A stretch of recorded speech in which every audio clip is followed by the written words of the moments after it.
28 janvier 1934. Fraternisation dans la gloire entre l'être suprême et la créature sur terre. Puissance sur Jésus lui-même. Comment la créature, qui œuvre dans la divine volonté, acquiert la force unie, communicative et diffusive. Je faisais ma ronde dans le divin fiat, et mon pauvre esprit s'arrêtait à différents actes divins, afin d'y voir la beauté, la puissance, l'infini de la divine volonté créatrice. Il semble que toutes les suprêmes qualités étaient exposées dans toute la création, afin d'aimer les créatures, de se faire connaître, de s'unir à elles, et de les emmener jusque dans le sein du Créateur, d'où sont sorties toutes choses. Tous les actes de la divine volonté sont des aides puissantes, révélatrices, et elles se font porteuses des âmes, jusque dans la céleste patrie, pour celles qui se laissent dominer par elles. Je m'arrêtais au point où le divin fiat accomplit l'acte solennel de la création de l'homme. Et mon bien-aimé Jésus me surprit en disant « Ma bienheureuse fille, arrête-toi avec nous pour regarder la maîtrise, la somptuosité, la noblesse, la puissance et la beauté avec lesquelles l'homme fut créé. Toutes nos divines qualités s'écoulaient dans l'homme. Chacune voulait couler plus abondamment que l'autre et s'unir avec lui. Notre lumière coulait sur l'homme pour en faire son frère de lumière, notre bonté pour en faire son frère de bonté, notre amour pour les remplir de notre amour et former son frère d'amour, de puissance, de sagesse, de beauté, de justice. Et notre être suprême se réjouissait de voir nos divines qualités toutes à l'œuvre pour s'unir avec l'homme. Et notre volonté, qui prenait vie dans l'homme, maintenait l'ordre de nos divines qualités pour le rendre aussi beau que possible. Notre occupation était l'homme. Notre regard était fixé sur lui, pour qu'il puisse nous imiter et s'unir à nous, et cela non seulement en le créant, mais durant tout le cours de sa vie. Nos qualités étaient toujours à l'œuvre pour maintenir la fraternisation avec celui qu'elles aimaient tellement. Et après cette union avec lui sur la terre, elles préparaient la grande fête de la fraternisation à la gloire de la céleste patrie. Fraternisation de joie, de béatitude, de bonheur infini. J'aime l'homme parce qu'il a été créé par nous et qu'il est tout à nous. Je l'aime parce que notre être divin se déverse toujours sur lui plus qu'un torrent impétueux. Je l'aime parce qu'il possède ce qui vient de moi et par conséquent, je m'aime moi-même en lui. Je l'aime parce qu'il est destiné à peupler le ciel. Et comme mon frère de gloire, nous nous glorifierons l'un l'autre. Je serai sa gloire comme vie, et il sera ma gloire comme œuvre. Si j'aime tellement qu'une créature vive dans ma volonté, c'est parce qu'avec elle, mes divines qualités trouvent leur place d'honneur, et qu'elles peuvent maintenir la fraternisation avec la créature. Sans ma volonté dans la créature, elles ne trouvent pas de place et ne savent pas où se mettre. La fraternisation est brisée et ma vie étouffée. Ma fille, quel changement mortel lorsque la créature se retire de ma volonté. Je ne retrouve plus mon image, ni ma vie qui grandit en elle. Mes qualités ont honte de s'unir à elle, parce que lorsque le vouloir humain est séparé du divin, tout est dérangé et devient figé. Par conséquent, prends bien soin de ne pas sortir de ma volonté. Avec elle, tu seras uni avec tout ce qui est saint. Tu seras la sœur de toutes nos œuvres, et tu auras en ton pouvoir ton Jésus lui-même. Après quoi, je continuai mes actes dans le divin vouloir. Et mon souverain Jésus ajouta « Ma fille, tout ce que la créature accomplit dans ma volonté reste identifié à elle. Elle en acquiert l'unité, la force de communication et de diffusion. Et comme nos actes divins s'étendent à tout le monde, aucune créature n'est mise de côté. Ainsi, la créature qui œuvre dans notre vouloir avec son acte s'étend à tout le monde. Elle veut faire du bien à tous et se trouve honorée et glorifiée d'avoir été la porteuse universelle du bien à toutes choses et à tous. Et moi? Et pourtant, mon amour, on ne voit pas dans les créatures le fruit de ce bien universel. Oh, si toutes pouvaient le recevoir, combien il y aurait de transformations dans ce bas monde. Et Jésus répéta, c'est parce qu'elles ne le reçoivent pas avec amour. Leur cœur est une terre stérile, et elles n'ont pas suffisamment de semences que notre lumière peut féconder. C'est comme pour le soleil qui illumine et réchauffe toute la terre. Mais s'il ne trouve pas de semences à féconder, il ne peut pas lui procurer sa vertu générative et productive. Malgré sa lumière et sa chaleur, pas un seul bien n'a été reçu. Mais le soleil est malgré tout honoré et glorifié d'avoir donné sa lumière à tous. Personne n'a pu y échapper, et il demeure triomphant, parce qu'il a donné sa lumière de façon universelle à tous et à toutes choses. C'est la même chose pour nos œuvres et nos actes, car il possède la vertu de pouvoir se donner de façon universelle à toutes les créatures et de faire du bien à toutes. C'est pour nous le plus grand honneur et la plus grande gloire. Il n'y a pas de plus grand honneur ni de plus grande gloire que de pouvoir dire « Je suis le porteur du bien à tous ». J'embrasse toutes les créatures dans mon acte, et je possède la vertu de générer le bien chez toutes. Et comme mon idéal est la créature, je l'appelle dans ma volonté, afin qu'avec moi, elle s'étende à toutes les créatures, pour qu'elles sachent comment et avec quel amour œuvre ma volonté. 4 février 1934. L'amour de Dieu caché dans la Vierge. La paternité divine lui donne la maternité divine et génère en elle, comme ses enfants, les générations humaines. Comment la divine immensité rend toutes ses œuvres inséparables. Mon abandon continue dans la divine volonté, et en voyant tout ce qui a été fait en elle, le petit atome de mon âme se tournait et se retournait pour lui donner également mon petit « je t'aime » pour tout ce qu'elle avait fait dans l'éternité par amour pour toutes les créatures. Et mon bien-aimé Jésus m'arrêta dans les vagues de l'interminable amour de la conception de ma céleste maman. Et toute bonté, il me dit « Petite fille de ma volonté, ton je t'aime, si petit soit-il, blesse notre amour, et par les blessures qu'il nous fait, il nous donne l'occasion de manifester notre amour caché, de révéler nos secrets intimes, et à quel point nous avons aimé les créatures.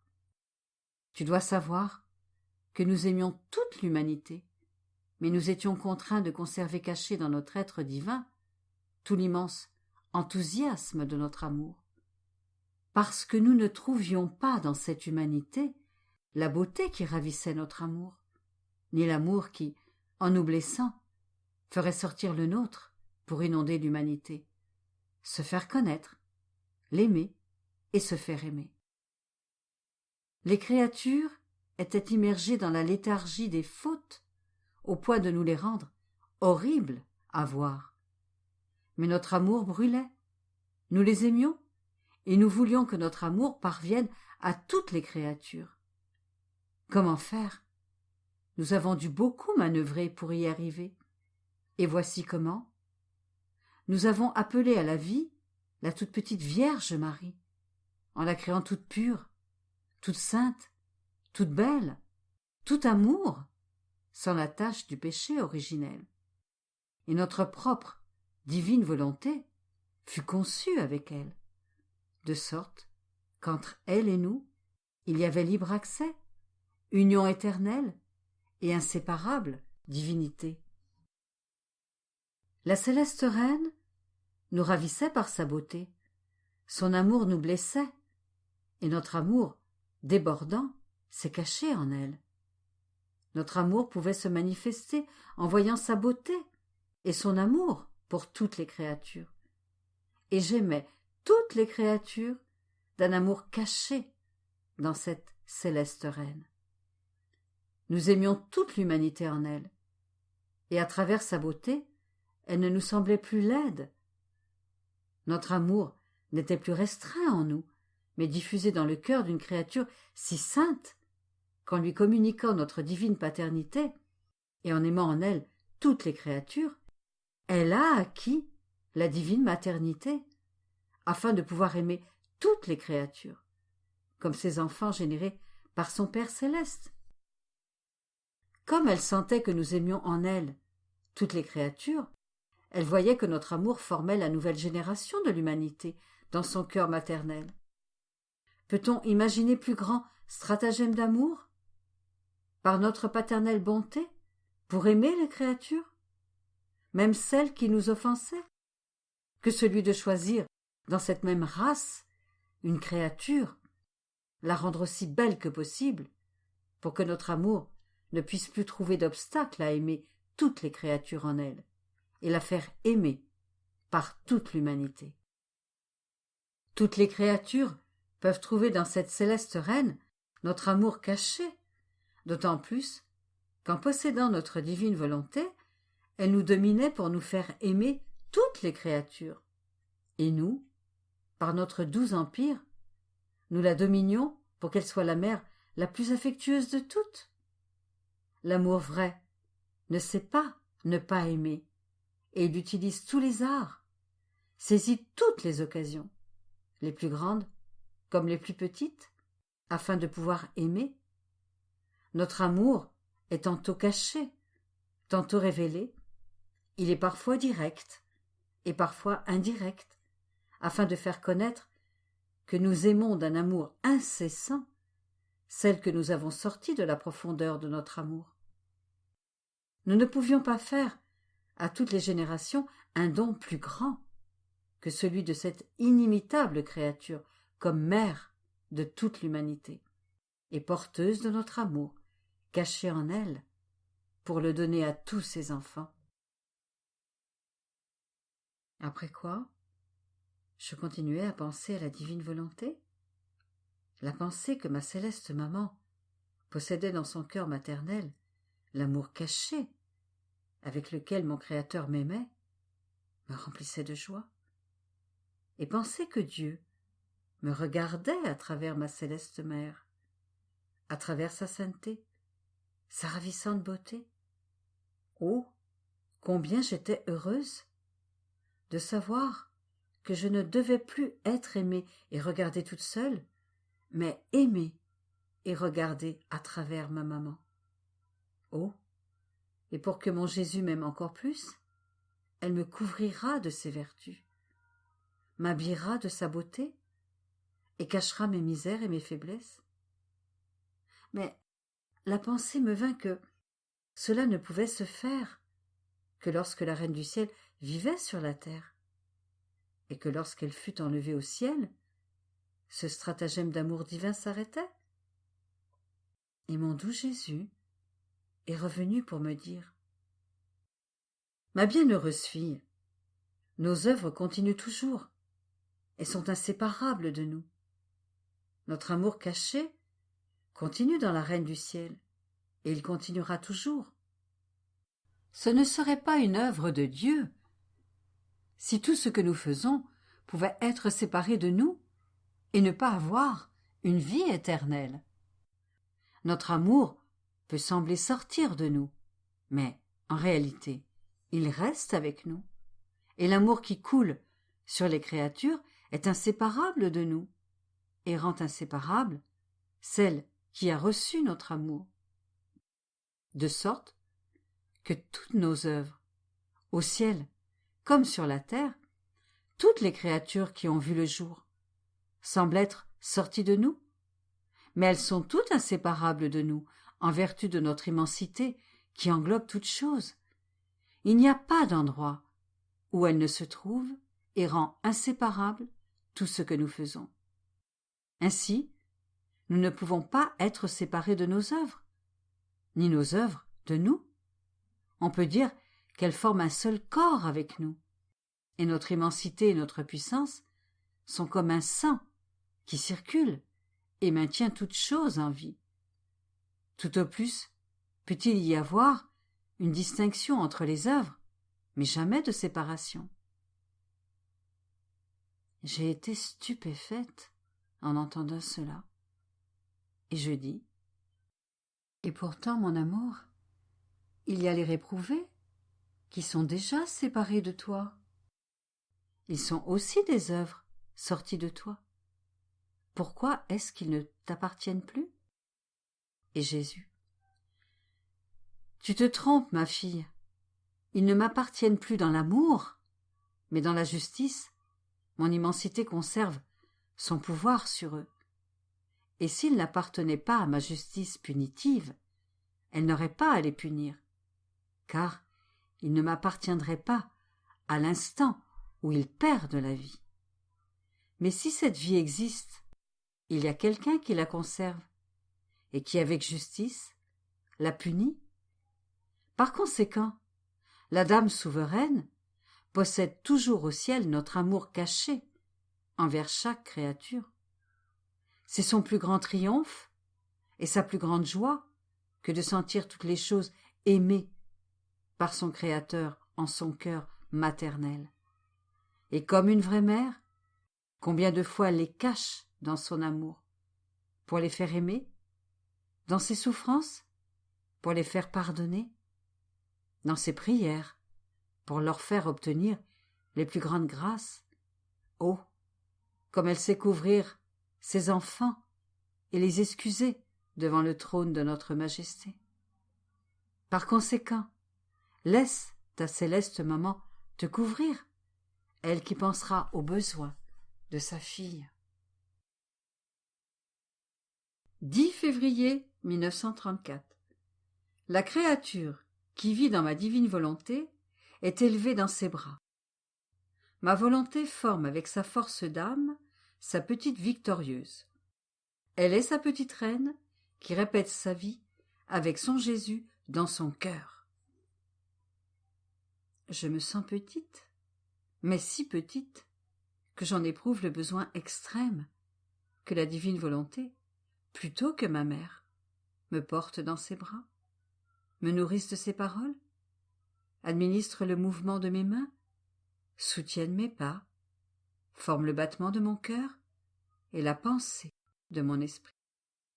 Ô divine volonté, combien tu m'aimes! Je sens ta vie se déverser en moi pour me donner la vie, attendre les atomes de mes actes pour les investir de sa force créatrice et me dire « Les atomes de ma fille sont à moi parce qu'ils possèdent mon invincible force ». Mais alors que mon esprit demeurait surpris de voir les stratagèmes amoureux et maternels de la divine volonté, mon toujours aimable Jésus, qui veut toujours être le spectateur de ce que le divin vouloir fait en moi, me dit « Ma petite fille, tu dois savoir que mon suprême vouloir cherche toujours la créature qui veut naître en lui et grandir dans ses bras, sous ses soins maternels.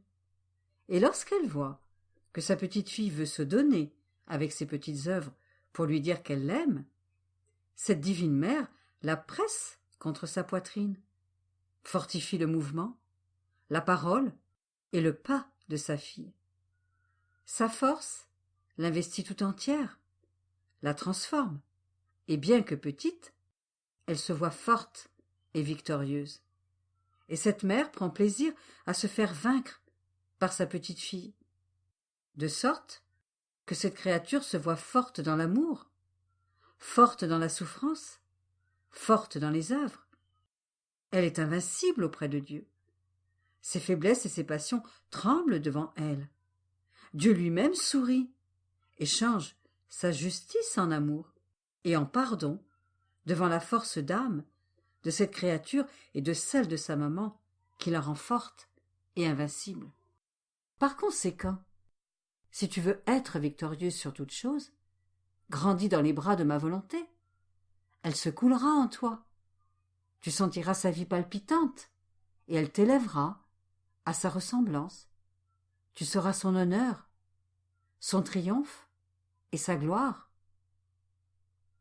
Après quoi, je continuai à penser à la divine volonté, et les plus merveilleuses scènes de l'œuvre divine se sont présentées à mon esprit, dans l'acte de se donner à moi, afin de se faire connaître, pour recevoir mon petit amour, ma gratitude et ma reconnaissance.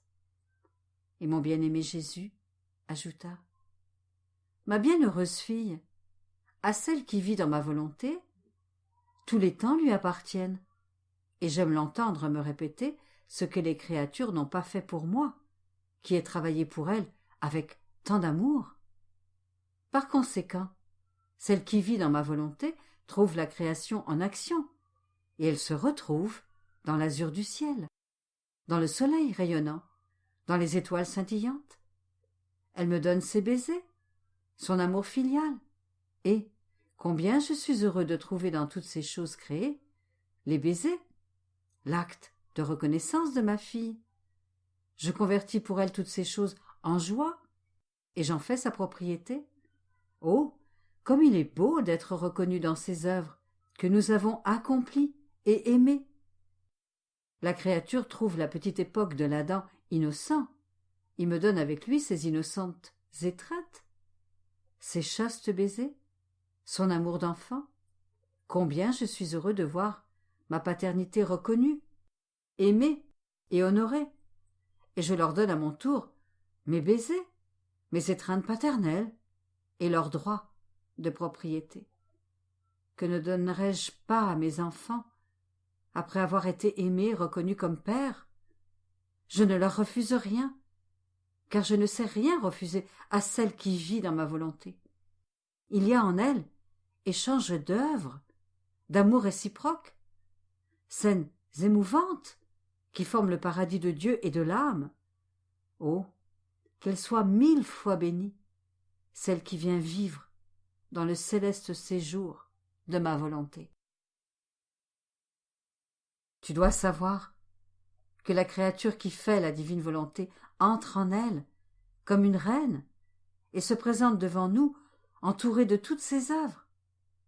Elle fait sienne la conception de la Vierge, et en s'unissant à la Vierge, la créature nous donne ce que nous lui donnons, et nous recevons l'amour, la gloire, les mers immenses dont nous avons doté cette Vierge, comme si elle les répétait, et auxquels abysses de grâce sont renouvelés entre le ciel et la terre.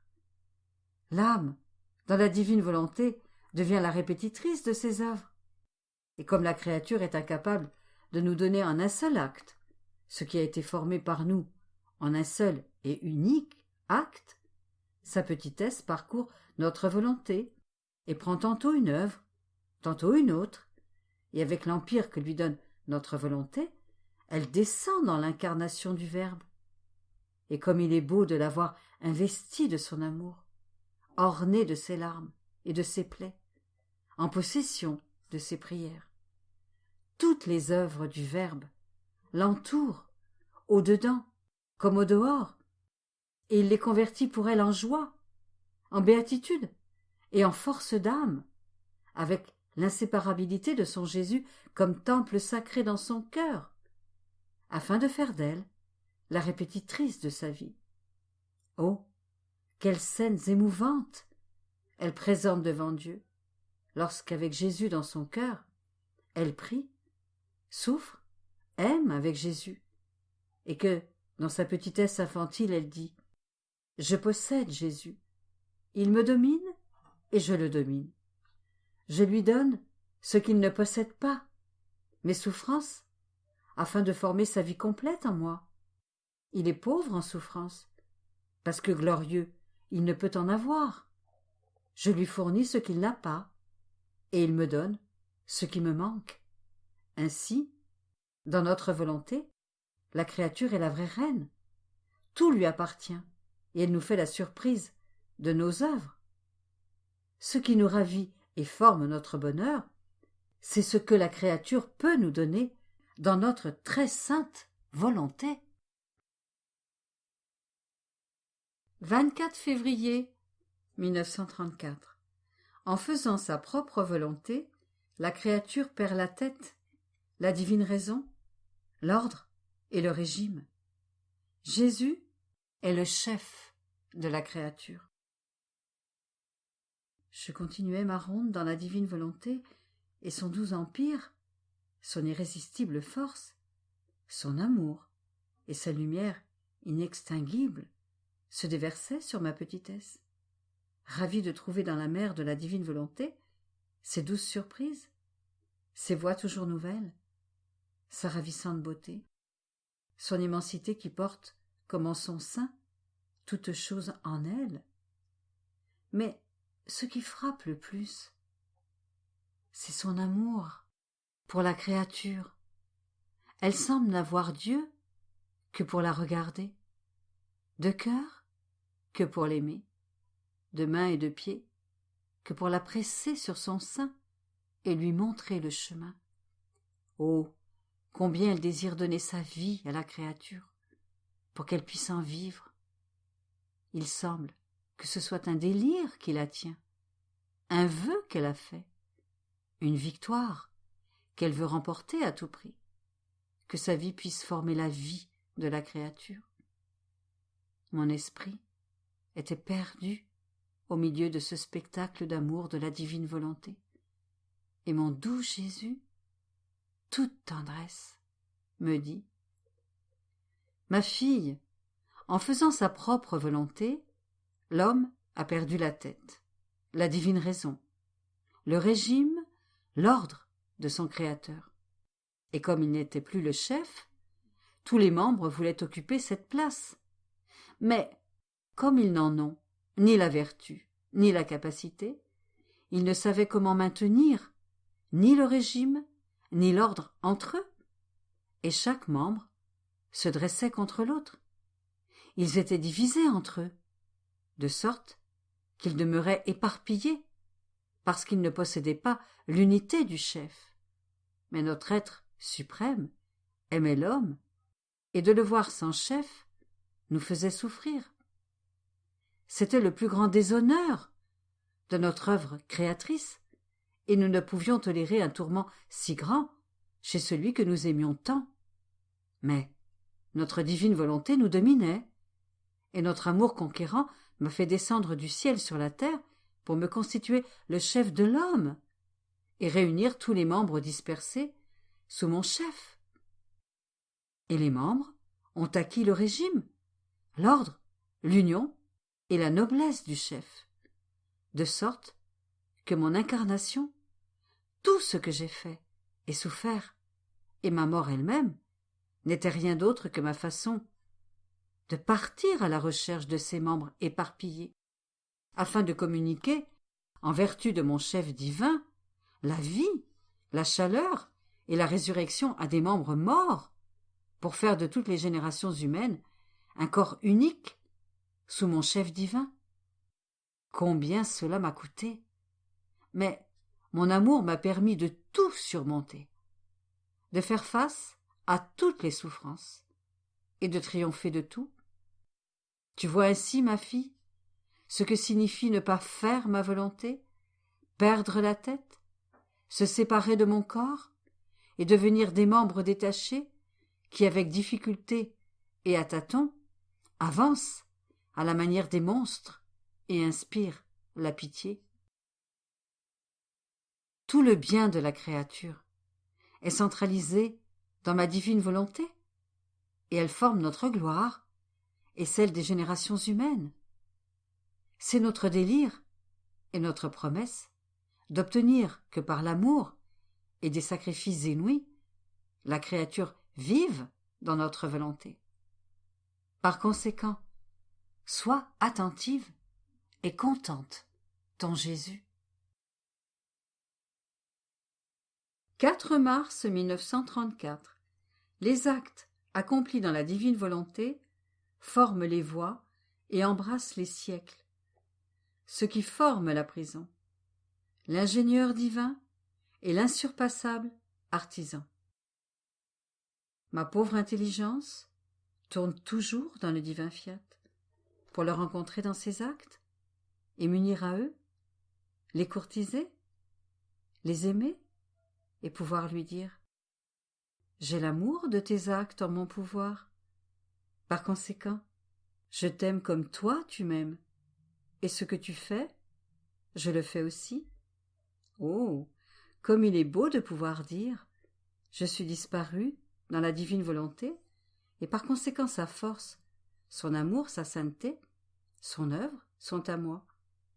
Nous avons le même pas, le même mouvement et le même amour, et la divine volonté, tout en fait, semble dire « Comme je suis heureuse, je ne suis plus seule, je sens en moi un battement de cœur, un mouvement, une volonté qui court avec moi. Nous sommes fusionnés, elle ne me laisse jamais seule et fait tout ce que je fais. Mon esprit était perdu dans le divin vouloir, et je me disais « Mais qu'est-ce que font tous mes actes dans la divine volonté alors que je ne fais rien? C'est elle qui fait tout, et comme je suis en elle, la divine volonté me dit que je fais ce qu'elle fait. Et c'est avec raison, car être dans la divine volonté et ne pas faire ce qu'elle fait est chose impossible, parce que son pouvoir est si grand qu'il investit mon néant, qui fait ce que font tous ses actes. D'ailleurs, elle ne sait ni ne peut agir autrement. Et mon doux Jésus, me surprenant par une de ses brèves visites, me dit « Ma petite fille de ma volonté, comme c'est beau! La créature ne peut pas recevoir de plus grand honneur que d'être admise en elle. Les petits actes accomplis dans ma volonté embrassent les siècles, et comme ils sont divins, ils sont investis d'un tel pouvoir que l'on peut faire avec eux ce que l'on veut et tout obtenir. L'être divin reste lié dans ses actes, parce qu'ils sont les siens, et il doit leur donner la valeur qu'ils méritent. De plus, tu dois savoir que les actes accomplis dans ma volonté forment les voies qui doivent servir aux âmes pour entrer dans ma volonté. Et ces voies sont si nécessaires que si des âmes héroïques ne viennent pas d'abord vivre dans ma volonté, afin de former les grandes voies de son royaume, les générations, ne trouvant pas les voies d'accès, ne sauront pas comment entrer dans ma volonté. Ma fille, avant de construire une cité, on trace d'abord les voies qui doivent constituer l'ordre de la cité, et c'est alors qu'on jette les fondations pour la construire. Si les routes, les sorties, les voies de communication ne sont pas formées, il y a alors danger qu'au lieu d'une cité, les citoyens construisent une prison, d'où ils ne sauraient sortir. Tu vois combien les voies sont nécessaires? Cette cité sans voie, c'est la volonté humaine qui, dans sa prison, a fermé toutes les routes qui mènent à la céleste cité de ma divine volonté. L'âme qui entre dans ma volonté brise la prison, détruit la cité infortunée qui n'a pas de voie ni de sortie, et le divin ingénieur, uni à la puissance de mon vouloir, forme le plan de la cité, l'ordre des voies et des communications, et, tel un insurpassable artisan, il construit la nouvelle citadelle de l'âme, avec maîtrise, et trace les voies de communication qui permettent aux autres âmes d'entrer et de bâtir des citadelles pour former un royaume. Et la première sera le modèle de toutes les autres. Tu vois par conséquent à quoi serviront les actes accomplis dans ma volonté? Ils sont si nécessaires que sans eux, je n'aurai pas le moyen de la faire régner. Par conséquent, je te veux toujours dans ma volonté, et n'en sors jamais, si tu veux rendre ton Jésus heureux. 11 mars 1934. Comment la créature, qui ne vit pas dans la divine volonté, la laisse seule et la réduit au silence. Le temple de Dieu. La divine volonté est le temple de l'âme, la petite hostie, signe pour savoir si la créature vit dans la divine volonté.